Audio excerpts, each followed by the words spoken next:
बिजनी ओनसोलनि बर' लिरगिरिफोरनि गोग्गाथाव खौरां। लिरगिरि अरन राजा बसुमतारिया 2024 मायथाइनि साहित्य एकाडेमि बान्थानि थाखाय सायख'जाबाय। चिरां बिजनी साइथिनगुरिनि थागिबि अरन राजा बसुमतारिया सोरनि थाखाय सल'माखौ लिरनानै साहित्य एकाडेमि बान्था मोननो हानाया गावजों लोगोसे गासै बिजनीनि लिरगिरिफोरखौनो थुलुंगाखांहोदों।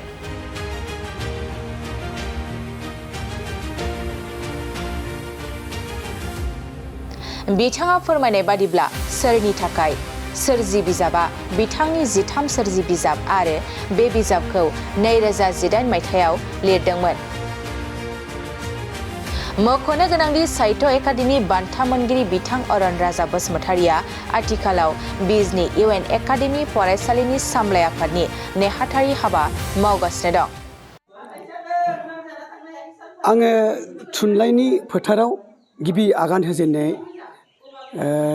1990निफ्राय जागायनानै दिनैसिम जि आंनि सोरजिफोर बेफोरनि गेजेराव आङो दिनै फैयै फैयै बे आंनि सोरनि थाखाय सल'मा 13थि सल'मा बेबायदि दिनै आंनो साहित्य एकाडेमिनिफ्राय बान्थाखौ गथायबाय। बे आंनि थाखाय जोबोद गोजोनथाव। आङो गोजोननाय मोनदों। दिनैसो आङो मोनदांदों जे आंनि सोरजियाबोदि थुनलाइयाव माबा मोनसे होनो हाबाय, बेखौ दिनै बिथांमोना मिथिनो होबाय। आं बिनि थाखाय बिथांमोननिसिम जोबोद जोबोद साबायखर जासिबाय। लोगोसे नोंथांमोननि मिडियाखौबो आङो साबायखर जासिदों। नोंथांमोना बेखौ खोनाग्रोनो मोना आंनि खाथियाव फैदों, आंनाव फंनैसो बाथ्रा मिथिनो फैदों। आं बेसेबां बुंनो हायो आं नोंथांमोननो होनो नाजागोन।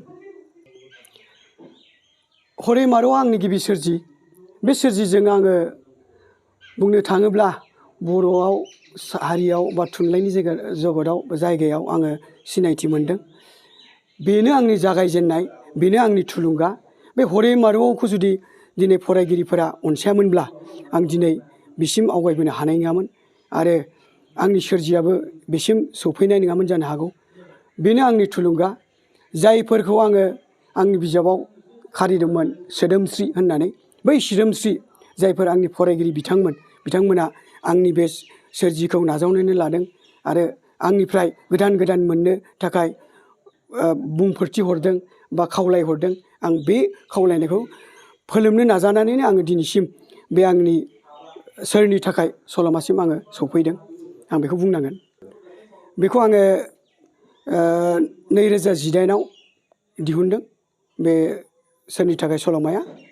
बिनि उनाव नै दाखालिसो आरोबाव गांसे सल'मा बेखेवबावबाय 2024आव दिल्लीयाव जानाय बर' फेस्टिभेलाव बेयाव आं बेखेवहैदों।